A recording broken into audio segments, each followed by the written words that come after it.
Looks like we can start. Welcome back, everyone. So today's class, our goal is to just do some work in section 7.8, see how far we get into those notes. But also, it's a good idea to start off today's class with the announcements of our upcoming exam one, which is going to be next Monday. I put here a pretty big comment highlighting these sections. It's going to be these sections specifically on exam one. And as far as the course goes, for those who have really looked into the syllabus, I really don't have a late policy. So if you're behind on any one of these, it can happen. This is a non-traditional campus. It's a night class and all sorts of things going on. I assume life does get busy. Maybe it was work, other classes. If say 7.3, 7.4, you didn't get in, I'll still accept them for full credit. And the reason that's an important comment today is because if you're behind on any of these sections, getting caught up on them is probably the number one thing you can do to prepare for the first exam. My exam is going to be highly motivated by the actual homework exercises we did in class, in addition to the lecture notes as well. But this is the very first thing that you ought to think about. Homework is also worth a lot in this class. Homework is worth 30%. That's because really to learn calculus or any math class, really, you've just got to do a lot of these problems, figure them out on your own, write out all the details. It's tedious, it takes a while, but you start to like it after a while, after delving into this kind of stuff quite a bit. When it starts to come together, it's pretty satisfying as well. So again, that'd be my number one suggestion. Well, with that announcement out of the way, any questions or comments at all, folks, to start us out today?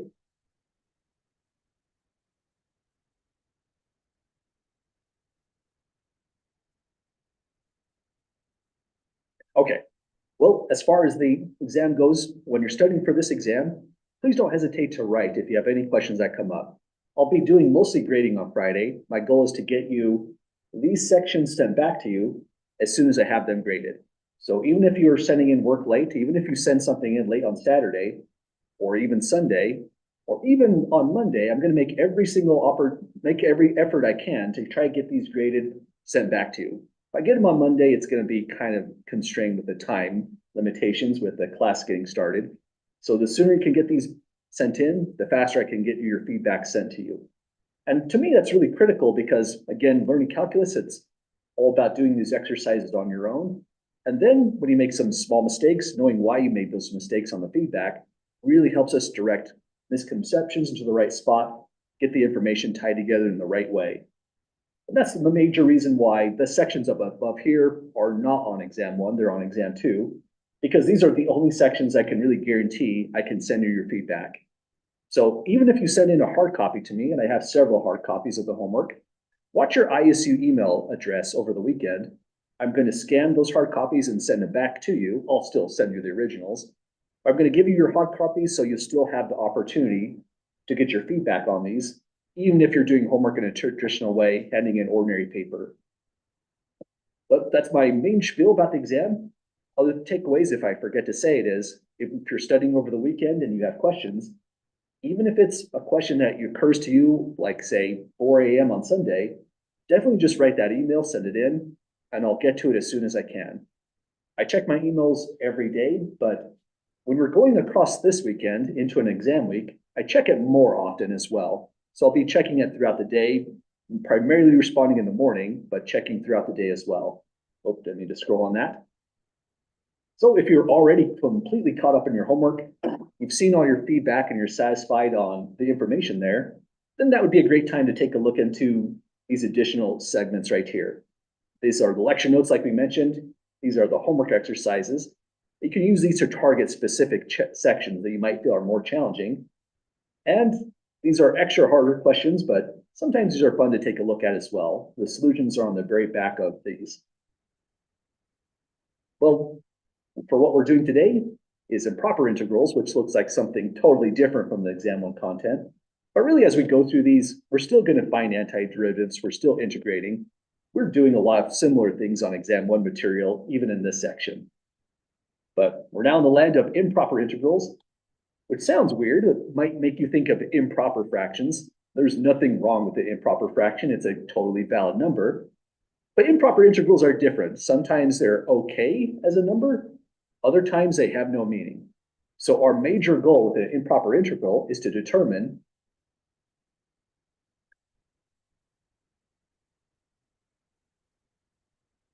convergence or divergence is our main goal.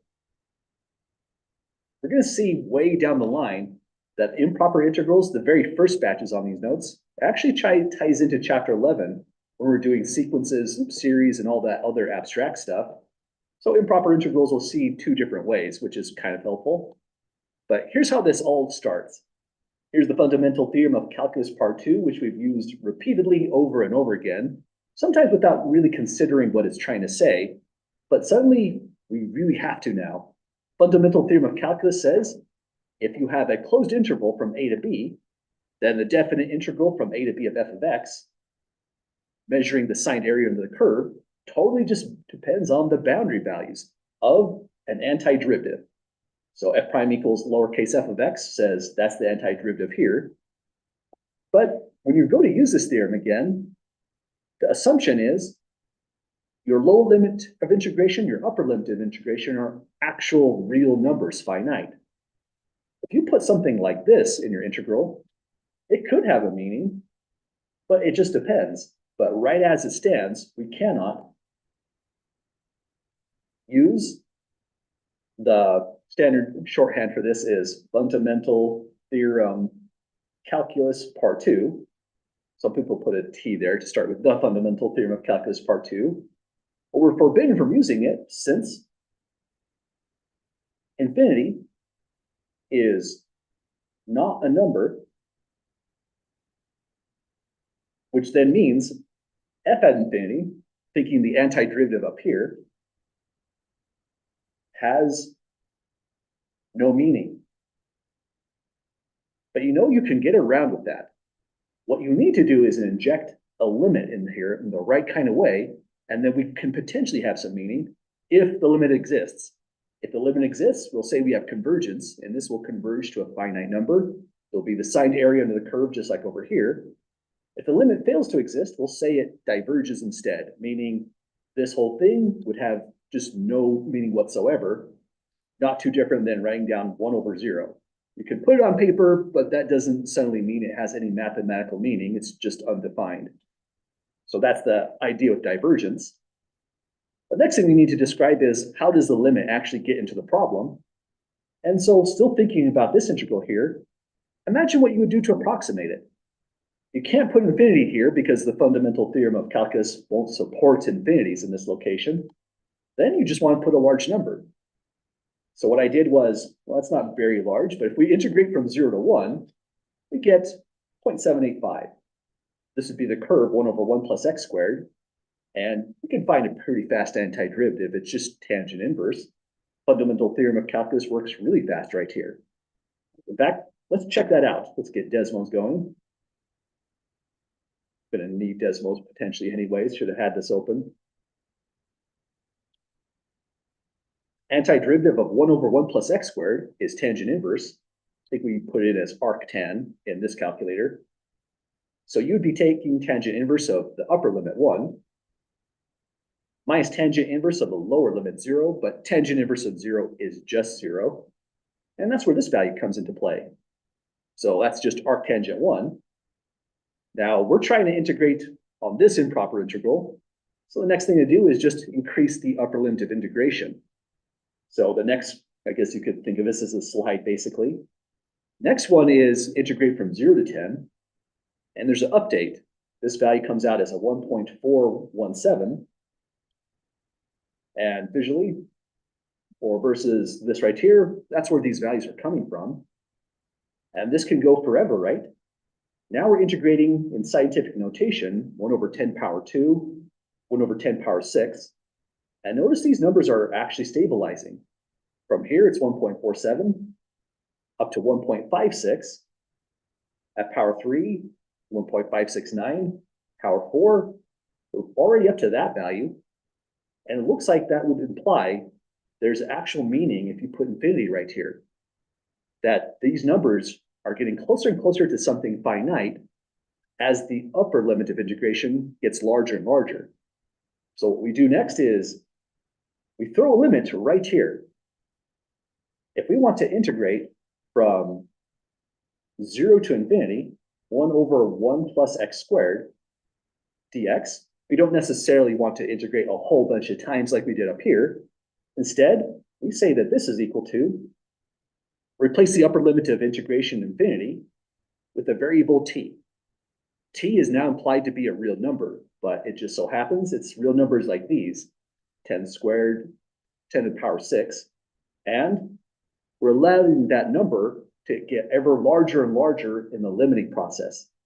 The fundamental theorem of calculus part 2,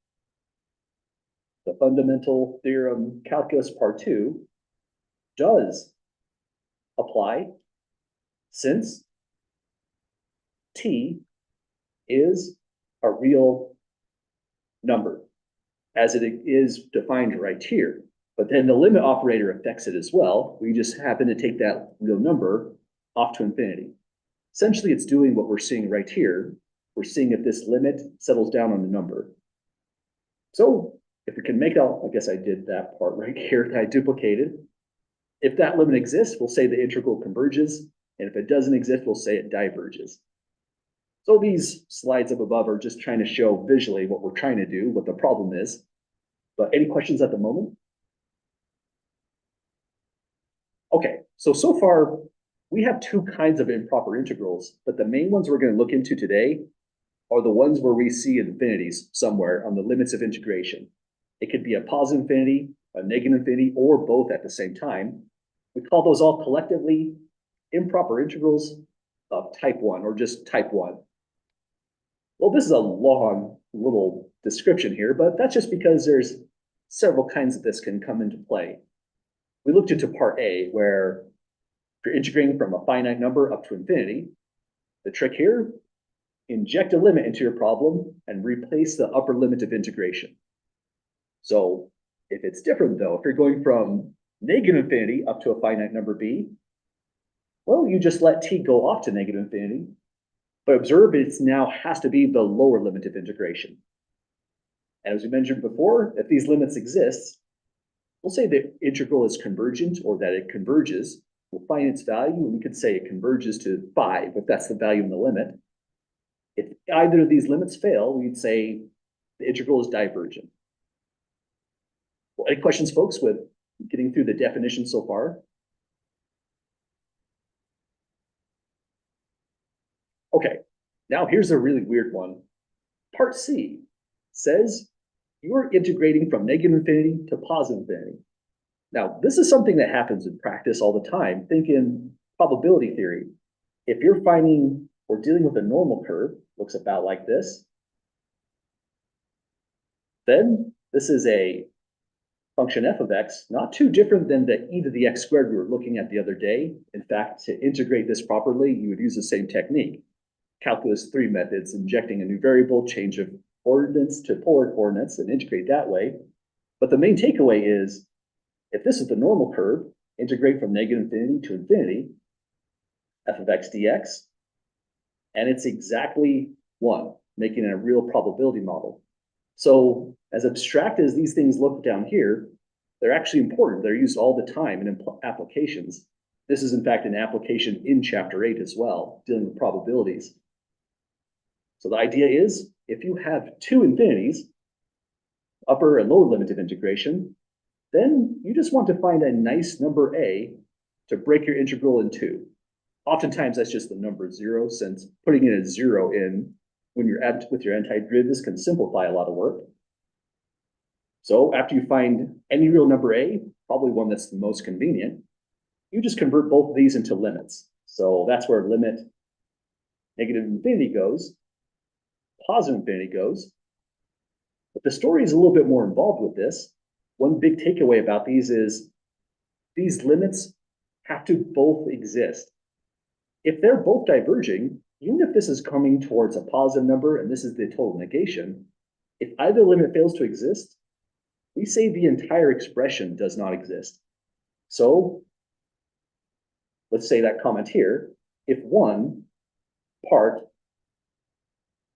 diverges, essentially we're done. We then claim, or that we assert, is a better way to say, we then say the whole thing, negative infinity to infinity, f of x dx also diverges. So lots of weird things going on with this section. I find part C to be the most abstract one. We'll definitely look into that as well when we go to solve some problems. But we'll start at some of these simpler cases and work our way down. First, any questions at all, folks, thinking about these problems so far? Okay, these are pretty tricky problems. And what's also really tricky about these is the setup as well. I mentioned here on the notes, I try to highlight this in yellow, but I didn't get that working in Moodle, so I went with red. We need to show the correct limit notation for the purpose of the setup right here. It's a big part of the problem as well. Saying exactly what we mean is a big part of this. We also have an interesting theorem. I put this here mostly just for the sake of completion. I didn't see a great way this came into any of the problems that we're using, but the tie-in with this one is, again, more dealing with chapter 11. We will take another look at this theorem here. It says 1 over x power p is convergent if p is less than or equal to 1. Visualizing it, what they're saying here on that theorem is y equals 1 over x, let's say, power 2. If we're integrating from 1 to infinity on this function here, where p is, greater than 1, we have that the area is converging so fast that this would be convergent, even though way out here, zoom in, there's separation between the horizontal axis and the red curve. It's just that this area is so small, so rapidly, that in the limit, it has of little value. But that's if the power is greater than 1. If it's exactly 1, this actually diverges. And this is going to be a huge surprise later in chapter 11 when we deal with something called the harmonic series. Out of nowhere, we have something we think should converge, which doesn't. That's where this is going to come into play. So there's this weird division right at power 1 for divergence. And certainly, if it's much less than 1, say negative 1, no way you're getting convergence. This is infinite area getting larger and larger rapidly. But somehow 1 is the dividing case. If it's 1.001, graph doesn't even really update it. I just accidentally clicked it with the mouse. It's hard to tell. We can't even tell, but that suddenly converges. So that's the content of this theorem, but really it's a theorem that we're going to come back to mostly in chapter 11. But any questions with it at the moment? Okay, and I took a big old screenshot and just threw it into the notes, just as a reminder, because I find it's kind of a bad experience when this is part of the exercises, but maybe you missed it and missed some points on the homework. Not as big of a deal, but you could lose points then again on exam if you weren't prepared for this, the setting up the limit notation. So this is just here for extra emphasis. And let's give this all a try on example 1. Standard instructions are going to say, determine if it's convergent or divergent. Evaluate those are convergent means if the limit exists, we have to say what the limit is. And express each step in using correct limit notation. You know, I'm not super picky about that. That's what we'll do on the notes. But I'm mostly interested in the setup. So we'll make a big deal out of that each time we do this. Setup on these are as hard, but improper integrals type 2 get a little bit more technical. So let's start off by just saying what the problem is on this one. This is type 1 improper because of the infinity right here. Our goal is to put a finite number that just grows without bound in that location. So we can write limit. Any variable, t is what we're using in this edition. Older editions of the book used b, so whichever variable just looks the best to you, it's going to be fine. I'll go with variable t. T goes off to positive infinity, and now we're integrating from e to t. So when it says use correct limit notation, this is the major thing I'm looking at. If you drop your limit operator, it's not considered the best way to write your work, but I'm not going to be hyper picky about that. But getting to this right here actually helps quite a bit. You're saying exactly what you're doing. And that's what mathematics is all about, saying exactly what you mean and meaning exactly what you're saying. So next, just throw in the integrand, 1 over x, natural log x squared. dx. The next step is just to come up with an antiderivative. Looks like a u substitution. Would you all agree with that step on this one? Awesome. And the innermost function for a u substitution ought to be natural log x to make this work. So we'll begin with u equals natural log x. I believe this is the most used integration technique of the entire course, even though we're looking into new techniques. Differential of this will be du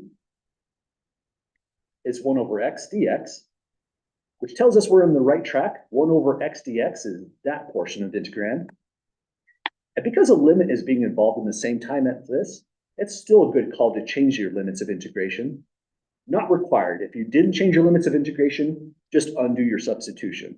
And for some people in the class, that seems to be your more preferred way to go. It's always totally fine. I have to pick one way to go with this. The author, most often than not, will change the limits of integration. So I'm doing it this way just to make the reading more compatible out of the textbook. The limits were for x because of the dx there. They go from t to e. Then we transferred them over to new limits by just plugging them into this variable u. So upper limit is just literally u equals natural log t. Lower limit is going to be u equals natural log e. And natural logarithm of e is exactly 1. So that's a nice simplification of the problem. Now all this can be re-expressed as limit t goes off to infinity. Lower limit is now 1. Upper limit is natural log t. And the whole 1 over x dx is turned into just 1 over u squared du. So we've got a u down there by the red dot. I'll write this in as u power negative 2. Again, just my preferred way to visualize this, and then put in du for the rest. We should catch our breath right there. Does that look right to folks so far?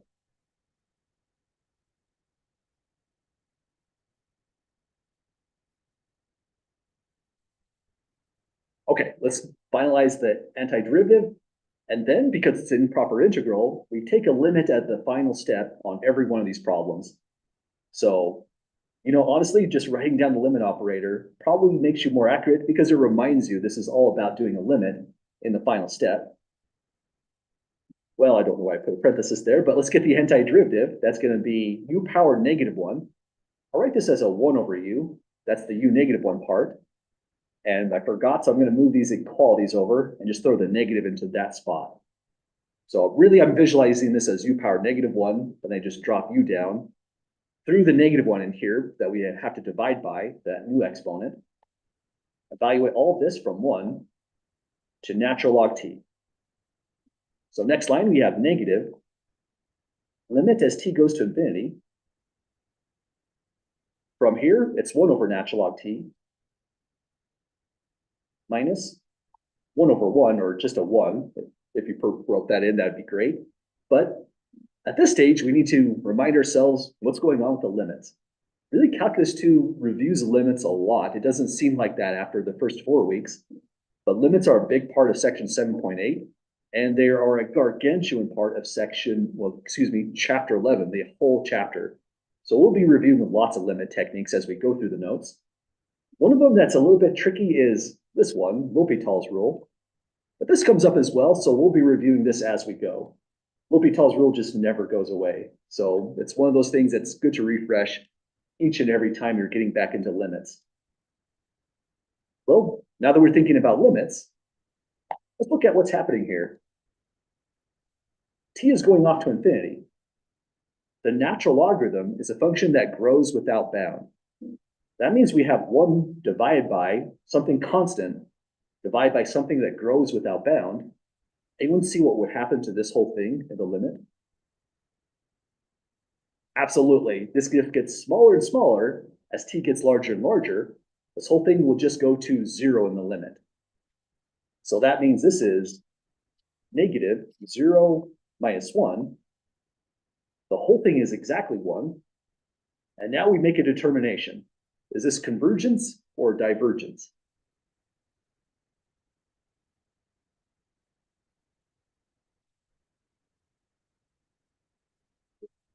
That's what we would say, yes. If we have a finite value in the limit, we'll say convergence here.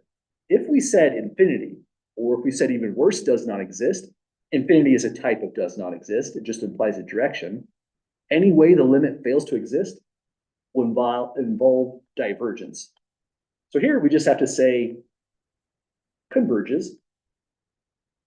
If you forgot to say that, it is part of the problem. We have to make a determination of convergence or divergence, but you might lose just a single point. If you forgot to say it on our whole assignment, I'm not going to nickel and dime you on every single problem. I'll take off the point once and just remind you. The reason this is important is we're going to carry over convergence divergence language back into chapter 11 when we're dealing with sequences and series. But what this is now saying altogether after we finalize the problem is that if you take a look into the graphs like these, this one was going from E up to positive infinity, but it was also a function of the form 1 over x, natural log x, power 2, and let's give this a good domain, e less x less, well, let's not put in a inequality in that direction. So this is the graph that corresponds to the problem that we just did. It says the area under this curve, starting right at E, zoom in on that, is exactly 1, despite the fact the curve moves to the right forever, despite the fact no matter how far you go here, you can zoom in and find separation, meaning more and more area forever, but it's because of the limiting process. Every time you stop, say at 10.2, the area is always less than 1. We're just saying, as t gets larger and larger, matching this, the area gets closer and closer to 1, and you can become as close to 1 as you would like by making t as large as you'd like. And so in the limit, it's exactly 1. And now we say the area here, even though this is an infinitely long region, area is defined to be 1 as well. That's what goes on again in probability theory when you're using the normal distribution. It also has domain all real numbers, never hits the curve. Its area is also exactly 1. Strange functions, but that's our goal, is to understand what can go wrong or right, like in this problem, when we do strange things right here. Other questions at all, folks, before we try another?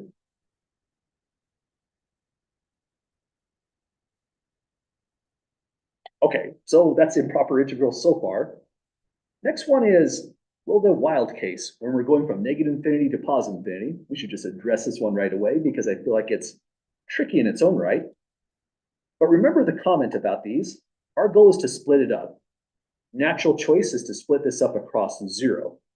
So in other words, you could rewrite that this is integrate from negative infinity to 0, x e to the x dx, plus integrate from, if you said 0 here, you have to match up 0 on the next integral for lower limit, and then go up to positive infinity, x e to the x dx.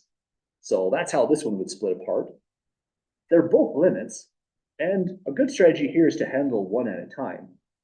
The second good strategy is, if just one of these diverges, the whole original thing diverges, and you don't have to look into the other integral.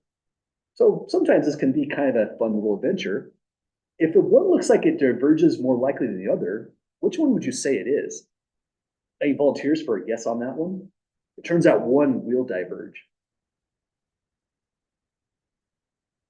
Should put the red dot in a neutral spot.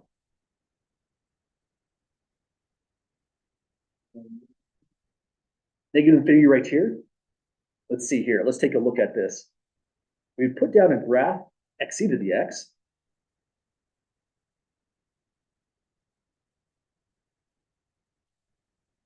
Fix the domain issue right here.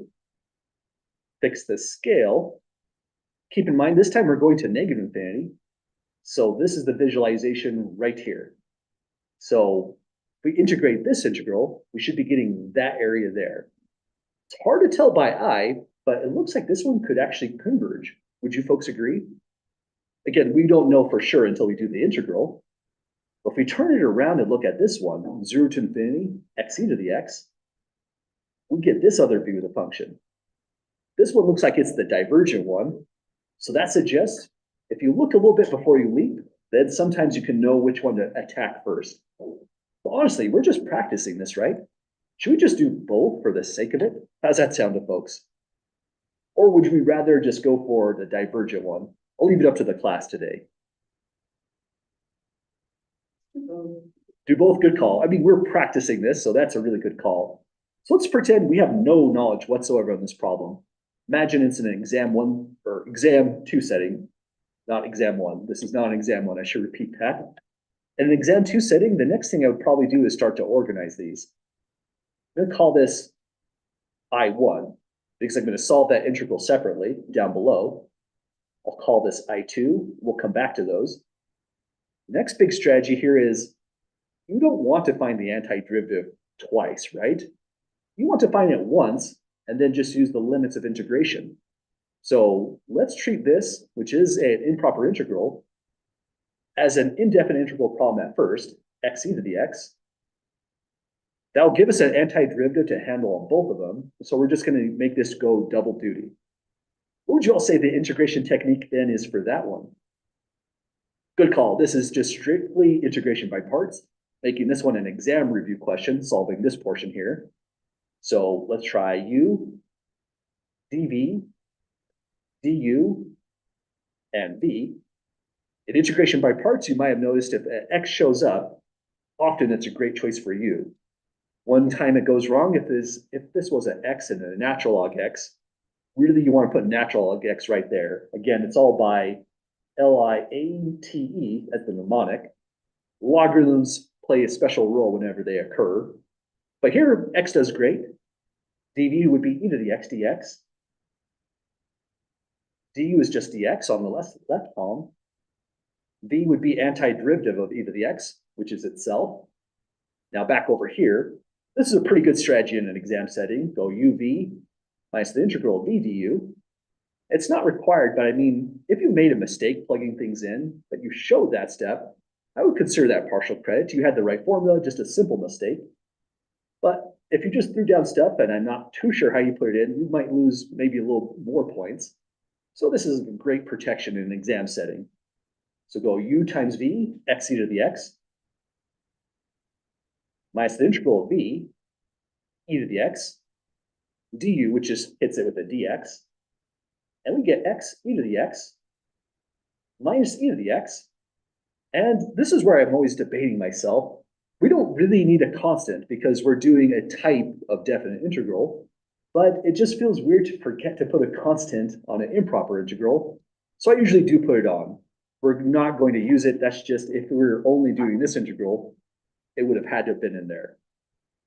But this is our all-important antiderivative. We're going to use it twice with both integrals. Now we have to come back to I1 and really look at it. We claim this converges, but you know, these graphs are highly misleading, so we really need to see if that happens. So go I1 equals, feature of this problem is we're taking a limit as t goes off to negative infinity, and so this will be from t to 0. Whoa, that was weird. Let me try this again. That's supposed to be a highlighter. Should highlight the t. There we go. It's of x e to the x dx. But now immediately we can just put in the antiderivative for this. So it's now limit t goes to negative infinity of, drop this in, x e to the x minus e to the x. And we are going to evaluate this from t to 0. Let me change up this color coding. I think it makes more sense to convey the antiderivative in that way. Now, next step, we'll evaluate this and then just take the limit of whatever we have. Any questions at the moment?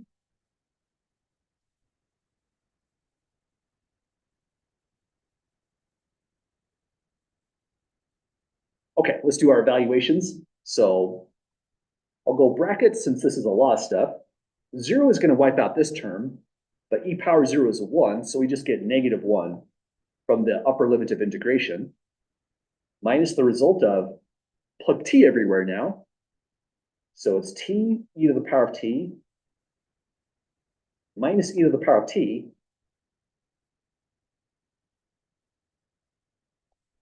And if we can resolve this limit, our work is done. So let's focus on this next. Some properties for limits that are going to help us is that limit of this constant doesn't do anything special. The limit of a constant is that constant. So that will stay in as a -1. And we'll actually, maybe let's take one additional step, distribute that negative sign through so we can break this up a little bit better.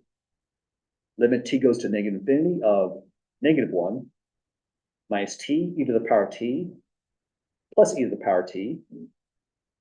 I think that's a little bit easier to look at. And by the way, when you're doing these kinds of limits, here is one graph we have to be ready with. So this is, how should we say this? A graph we must be familiar with on exam 2. So that graph would be the one for e to the x. Another one is going to be for the natural logarithm of x. I won't ask you to memorize a lot of graphs, but those are the ones that come up a lot because these functions come up a lot in modeling, that they're the ones we should be familiar with. And reason for that is if you're familiar with the graph, because we're going to an infinity, all you're really doing is grabbing a horizontal asymptote. The limit exists at a positive or negative infinity, then that limit was relative to that horizontal asymptote. So here's e to the x plotted. Has a horizontal asymptote going through here, y equals 0. Intersects the y-axis at 1. And it grows that's kind of a bad graph. Let me try again. It grows slowly at first until it transitions through here. Then it's explosive growth. Going this direction, you could say it's decaying exponentially. And this is y equals e to the power t. But there's really two graphs when you think about it. There's e to the power t. And if you put a negative t here, it implies a reflection about the y-axis. And so here's the other graph. These both have horizontal asymptotes. Y equals e power negative t on this one. And we use those horizontal asymptotes, value 0, to help us win the limits when we can. So let's try this limit out. First one is a limit of a constant, which is the constant. So -1 goes there. There's a lot going on with this one. We're going to have to come back to that. Let's go minus limit. T goes to -infinity of t e to the t. But when the limit affects this one, we do have a value. It's the e to the t function in orange. T is going to -infinity, which means we're tracing it down this path. We just pick up the horizontal asymptote, which is 0, and go plus 0. So that's this limit down, result here. All we need to do is figure out what's going on with that limit. T is running off to -infinity, and we know e to the t right here would go to a 0. But t is going to infinity, and so there's something new happening in this problem. This is an indeterminate form out of nowhere of type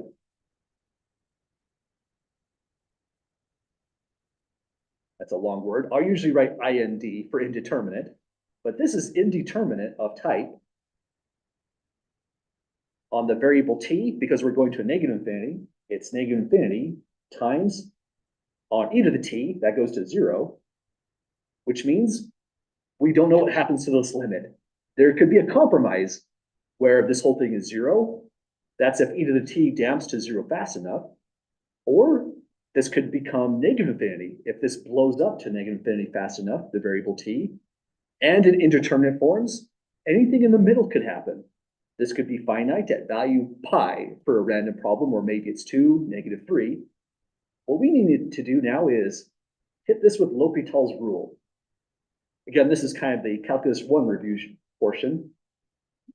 If you were like me when you first saw L'Hopital's rule, you probably felt like it was just some weird little trick that you just work out the limit and somehow things happen. It's really hard to absorb this L'Hopital's rule in the Calculus 1 setting, in my opinion. So the good news is it just keeps coming back. So we have ample opportunity to review. It comes back in Calculus 3 as well. This first portion of L'Hopital's rule is telling you these are the indeterminate forms you need to be on the look for. Because when these things happen, by the red dot, this is us, then we can't resolve the limit just by a times 0. Or infinity minus infinity is not zero either. It depends on how fast this one goes to infinity, how fast this one goes to infinity. So because we found that indeterminate form, we need to change the actual algebraic form of this because L'Hopital's rule insists it can only be used when your indeterminate form is of type 0/0 or infinity, either sign. So we need to do an arrangement on this, which means this is a good strategy to say equals L, L for limit. We're going to come back to this, but first resolve what is the value of this right here. Any guesses? This is kind of a hard one to guess. Would you say it's 0 or infinity or something else?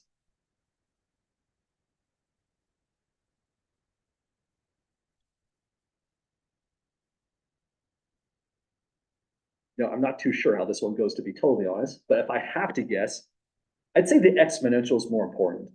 Something going down to 0, decaying exponentially, is usually very, very rapid when you really look at this on a graph. So I would say the exponential is the most important part. It should be 0, but we need to show the L'Hopital rule steps whenever these occur. So here's the next thing we have to write. Limit t goes off to negative infinity. Sure, it's indeterminate, but it's of the wrong form. So one of these has to be sent down into the denominator. I would leave the t right where it is, because in L'Hopital's rule, you're differentiating. We leave it where it is. The complexity goes down, derivative of t is 1. Send the exponential down below, just means change the exponent to negative t. And this is our new format.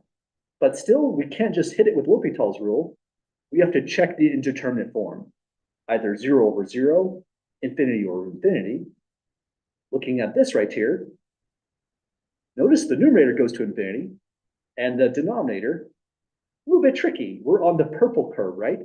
And on the purple curve, we're still taking the limit as we're going to negative infinity. This one's blowing up towards positive infinity out of nowhere. So this is I and D. I'll use that as a shorthand for indeterminate type. Weird lag on that pencil tool. I'm not too sure why that happens. Let's go to use this pen tool. This is indeterminate of type negative infinity divided by positive infinity. But that just means L'Hopital's rule is on the table for us. So we're going to use it on the very next step. And if it's been a while with L'Hopital's rule, be careful with the format of these functions. A lot of people make the mistake of going over here and using the quotient rule, but it's not the quotient rule. The idea of L'Hopital's rule is we're looking at the rate f goes to a certain value against the rate g goes to a certain value. And that's what the derivative is, a rate of change. So these derivatives are calculated independently of one another. We go like this.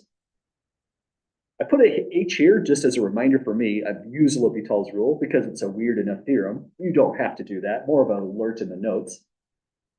Limit as t goes to negative infinity. Derivative here will give us a 1. Derivative down here will give us negative through the chain rule, e negative t. And now if we can resolve this limit, we're done. It's no longer indeterminate because there's no infinity in the numerator. Still, e negative t is the purple curve. And notice what's happening now. Numerator is finite. The thing in the denominator is growing larger and larger and larger. What would you all say this turns into then in the limit?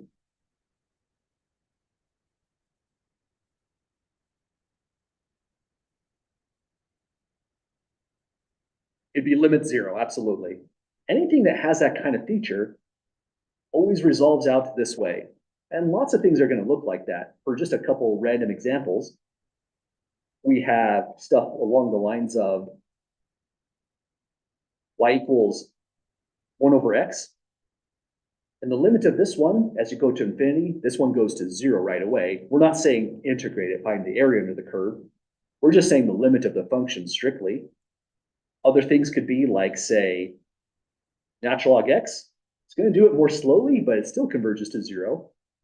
Other wild things like we saw were the exponential. But in chapter 11, the really common ones, it turns out, go like this.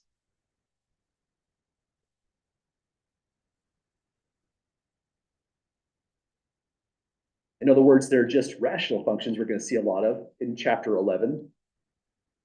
And the feature with this one is, well, the numerator does grow without bound, but the denominator is of higher degree. It grows much faster. A technique that we're going to use with that author is divide everything by x cubed. If you did that, you would find that this whole thing is just going to go to 0 in the limit after doing the division. So just a really quick tie-in.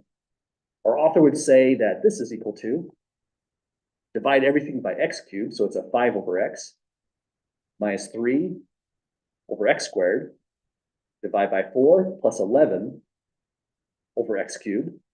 That's taking the most influential part of the denominator, dividing all terms by that. But now notice what happens here.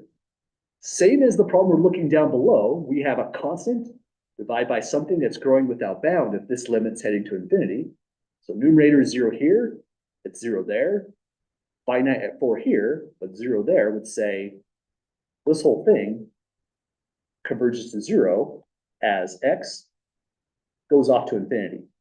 Or you could put the whole proper limit statement, limit x goes into infinity, right in front of it.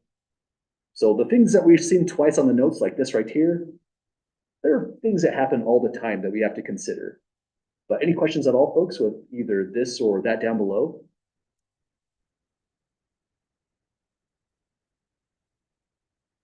Okay, well, finally, we've got a value right here. That part was 0, and we can say, therefore, this is appropriate because our work has been split into several parts. We were putting down a variable for I1, handling that part of the improper integral. Then in I1, we hit a snag, so we diverted down to handling this limit. So we put down another symbol to say this is I1 equals to the limit. And now L is equal to, it's going to be -1 minus 0. So the whole thing is equal to -1. So converges. Now, there's a paper trail here. It's kind of hard to convey because of the variables and the way you have to jump back. If you leave your answer just like this, I'd say it's totally fine. But there's no harm in just rephrasing by saying, in other words, -infinity to 0, x e to the x, dx equals -1. And we said above it converges, so we don't have to be that redundant. But that was our expectation. Half of the problem converges. Now we look to the other half. So that means we're picking up I2. I2 is this integral, 0 to positive infinity, x e to the x, dx. You have to do the same kind of surgery on this by injecting a limit because fundamental theorem of calculus is totally on the off the table in that expression. So we'll limit t to infinity, 0 to t of x e to the x dx. And the next step is great as well. We already have the antiderivative. Let's highlight it right here. That's the antiderivative we solved at the very start of the problem. So drop that in and we can rewrite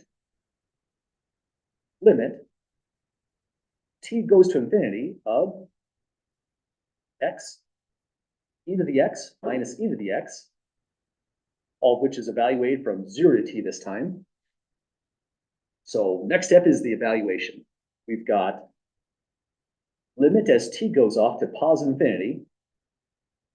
We're plugging in t this time first, so this is going to be t, e to the t minus e to the t, minus, now plug in 0. As before, this just turns into a 0, minus e to the power of 0 is 1. So if we can resolve this limit right here, our work is done. That's the easy part. That's just going to be a positive 1 in the constant. The limit doesn't affect it. Looking at that part is concerning, though. T e to the t will blow up towards positive infinity, again, by these graphs right here. Let me carry it down just to convey it. So this part right here goes off to positive infinity, right? But this part, it goes to, well, positive infinity as well. So this is an indeterminate form, infinity minus infinity. Just like any others on these lists, we're going to have some challenges trying to integrate this just as it stands, or excuse me, not integrate, take the limit of it. But here's another thought. If you go like this, limit, t goes to infinity, and just do the one step of factoring out the greatest common factor, you get e to the t times t minus 1.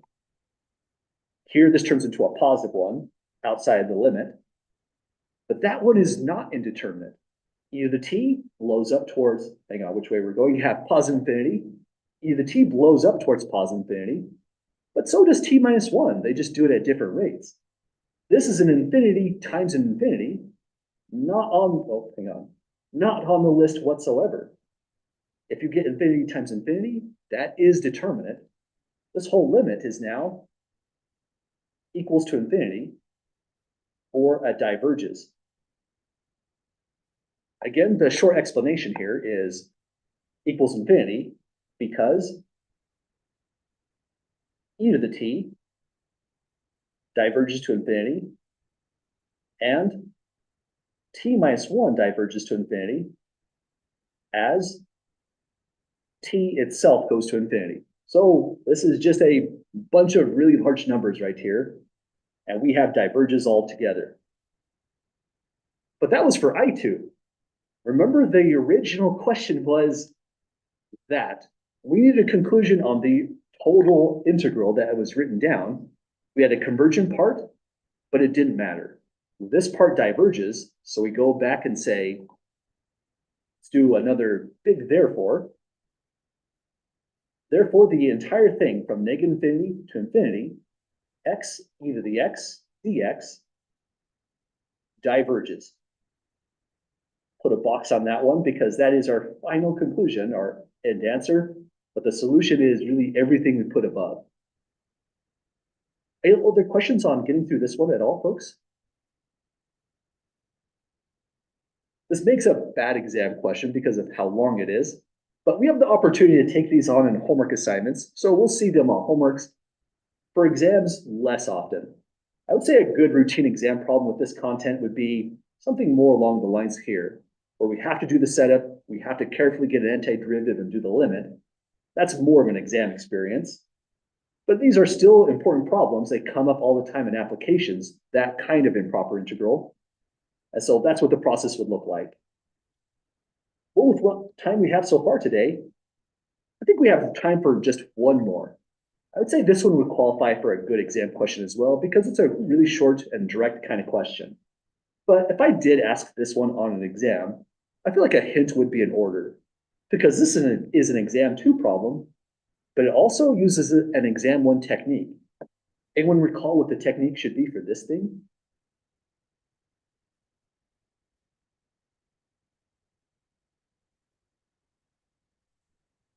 What kind of integration technique would we use from section 7.1 through 7.5 for just the antiderivative of this? Pretend the infinity is not there. Anyone see what the method ought to be? It is, good call. This is a partial fraction decomposition. It looks like some people on Zoom are about to chime in as well. So we'll start off with what is essentially an exam 1 review question. Decompose this.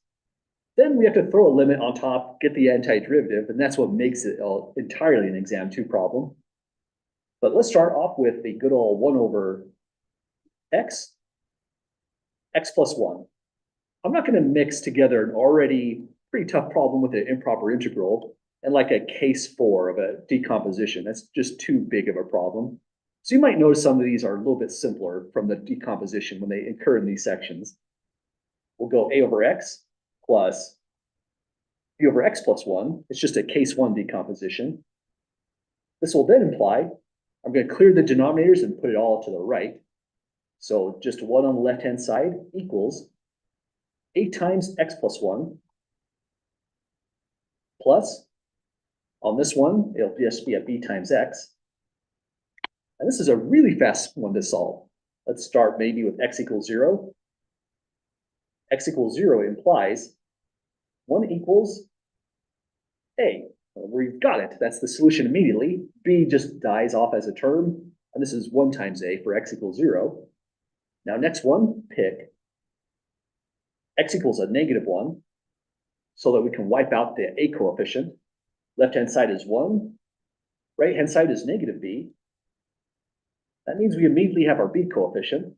B is -1. So that's the whole story to the decomposition on this one. But we still have some work to do on this. Let's re-express it as integrate from 1 to infinity. The original thing, x plus 1 dx. As a first step for all these problems, we have to show this limit statement. Limit t goes to infinity, 1 to t. And because this is easy to forget when you're doing this as homework, just as an extra reminder, this is required for full credit. The limit information is technical, and if this was a 10-point problem on exam 2, this would be 2 points. Nothing too major, but enough points to just signify its importance. But now we can do the decomposition, just throw in the values right over here. In place of a and b, we've got 1 over x minus 1 over x plus 1 dx. And that's a really friendly antiderivative. We've looked at way worse stuff today already. So we'll get the limit as t goes off to infinity of natural log x on this position. It's absolute value of x, but you know, if you dropped absolute value of x, that's okay because limits of integration go from 1 to another highly large positive value going to infinity in the limit. So all values going in here are guaranteed to be positive. Up to you if you decide to include absolute values. That's being safe, I'd say.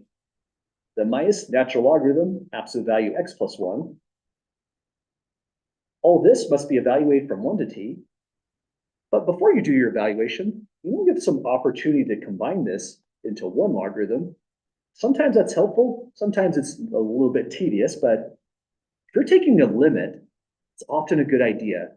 The reason I'm going to use properties of logarithms here is because I'm trying to avoid this situation from right here. That was indeterminate, but when we factored it, it became determinate. Same thing on this one. As t goes to infinity, when we plug t here and here, this is infinity minus infinity. If I use this property of logarithms and we leave the indeterminate form, we don't even need L'Hopital's rule. The property is natural log a minus natural log b, really any logarithm, but we're looking at a natural log, becomes natural log a over b. So on the next step, it's kind of an unusual step to take, but it's worth it only because of the limit. We're taking limit, t goes off to infinity of natural logarithm. Personally, I'll drop absolute values at this point and just call it x over x plus 1, evaluate from 1 to t. Well, any questions to this stage so far?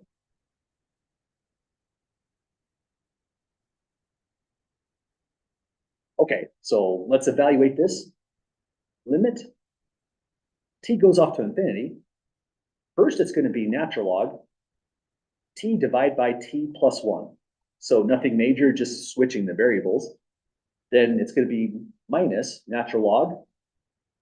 Plugging 1 here, we'll get 1/2. And if we can resolve this limit, then we're home free. This is a constant, so we just copy it in on the next step.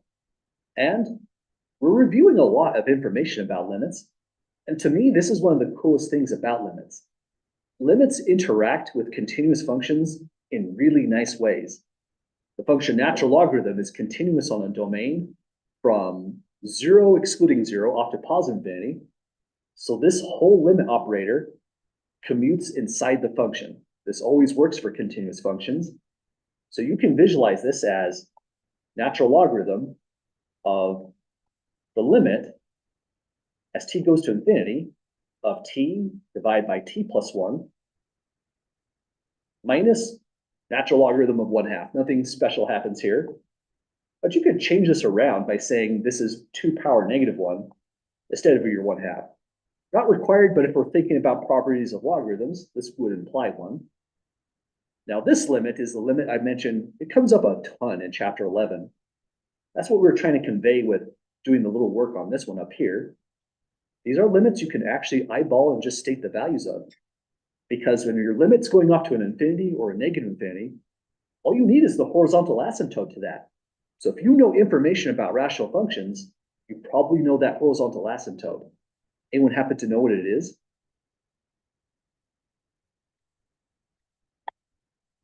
It is one, absolutely. The limit is one, and your work is done on that. So we're going to take advantage of that kind of technique, thinking of horizontal asymptotes, but it's still value to think in these terms as well. Limit t goes to infinity, if we were to show all the details, this is what it looks like. This becomes a massive, very survival kind of shortcut in chapter 11, because we're going to be doing probably hundreds of these kinds of limits when it's all said and done, and we're through finals. But the strategy is always go to the denominator. Pick out the term with the highest degree. If it has a coefficient, I would ignore the coefficient and still just divide by t. So this turns into limit t goes into infinity. Divide all terms numerator and denominator by t. Doesn't change the algebraic. It changes the algebraic form, but they're algebraically equivalent is what I'm trying to say. We'll get 1 here plus 1 over t here. This is the limit that comes up all the time, where you have constant in the numerator, something that grows without bound in the denominator, because t goes off to infinity. That's a value of 0 in the limit. So the whole thing becomes 1, really 1 over 1. So we'll take advantage of this technique just to help out. But we'll also mention the horizontal asymptote is just simply the coefficient 1 here divide by the coefficient 1 here because of the tie in the degrees. Also, like rules like with the powers, like if you have like t squared over t squared, it's like 3t squared over 4t squared, it's just 3/4 because the powers are the same. Let me put it down. So you're saying t squared here, maybe 3t squared and a t squared there. Yeah, like t squared, yeah, like that. And then it should be 3 because you should take the coefficients of the highest powers if the powers are the same. Exactly, yeah. In our problem here, those coefficients were just 1s. So that's why we're getting a 1 over 1. Let's write down another limit problem. Limit t goes to infinity of 3t squared 4 minus 5t squared. This is another one that has tie in degrees, numerator, denominator. Grab the coefficient of t squared in the numerator, coefficient of t squared in the denominator, and your job is done. That's the exact right value of the limit. We have to be careful though, because if you bump that to power 3, the horizontal asymptote is now 0, and the limit here goes to 0. We'll be reviewing all those interesting things about rational functions as they come into play. But for the moment, right over here, it looks complicated, but this is just natural log 1 minus. Here, another property of logarithms, if you wanted to. Again, you can just leave it as negative natural log 1/2. But that negative sign will come down as another coefficient for natural log 2. So that means this is 0 minus a negative 1. The whole answer to this is natural log 2 exactly. So we say the area under this infinitely long region, we're going off to infinity, is exactly natural log 2 because the area converges in this limit. So pretty wild problem, but you probably expected it converges because in spirit, there is an x squared down below there. Anything with x power greater than 1 in a denominator implies a convergence through that right there. So this kind of idea. But at the end of the day, we still had to do all the steps because we had to say what it actually converges to. This is just the weirdest way to write natural logarithm of 2, it turns out. But any questions at all, folks, on that full process here? Okay, well, we still have a few minutes, but I've been running over time a lot, so we'll call class a little bit earlier today, return the time balance back to 0. But if you have any questions, folks, feel free to stick around. I'll be happy to help out. And just to reiterate one more time, if you're working over the weekend and you have questions, please don't hesitate to write. It could be something along the lines of you're taking a picture of your work, sending it to my email, asking where something might have gone wrong. I'm always very happy to help out with those kinds of things. But otherwise, I'll see you all folks on Monday. Have a great weekend. Hey, Professor, Yeah, will the exam follow the same form as those worksheets where it's broken out by section, or is it going to be us determining how to solve each one um, with that's a great whatever strategy question. is best? It's gonna be more kind of like what you said. So just like how the does show a section title, it's going to be more, we have to decide which method to apply to which problem. But one thing I've also mentioned to the class is I'm not really in the habit of scrambling the exam problems. I only move an exam problem around on the exam if it's a space consideration. So the questions I give you are mostly in order, section 7.1 through 7.5. Okay, thank you. Yep, absolutely. It means we still have to come up with the techniques, but there's going to be some great hints on what to try on which problem. First problem is almost guaranteed integration by parts, in other words. Gotcha. Questions over here? Question on one of the questions we did in class. Yeah. So it was the first one we did and it ended up equaling 1. Why would that be convergent? I guess because this states that it has to be, is that equal to? Do I have that written down right? Yeah, that, Equal I believe to that's 1? right. Less than or equal to 1. Right. So why wouldn't that be divergent? Well, for this portion right here for divergent, let's take a look into the problem right here. So you end up getting 0 minus 1. Yeah, so the convergence here was more about what was happening in the limiting process. Whereas over here, this is more of what's going on in the Okay. integral itself. Okay, okay. I get that. Okay, that Cool. makes sense. Awesome. You know, that's kind of the struggle about this section is me included. When I first did this as a student, I was just really rusty as limits. And now we're doing integration and limits at the same time, and they have different little properties we have to compare. Yeah, While since I've done calculus one, but I remember doing it and really liking Mhm. limits. awesome. And so I feel so much more comfortable with what we're going into now than what we've been doing. I did not Mhm. like trigonometry. Yeah, we get hit hard by trigonometry right at the start. Yeah. Your trigonometry was, I really liked math class as a student, but I hit a rough spot in trigonometry because it's just tons of memorization. That's what killed me on it. I remember in trigonometry, it just being like, there's so much, you know, you can't, like, I can't memorize. Yeah. You could put a list of 50 identities and still feel like you don't have them all on that list. For real. It's weird. Yeah, I know. Hitting identity hard. And I just see that really well. Yeah. Well, have a great weekend.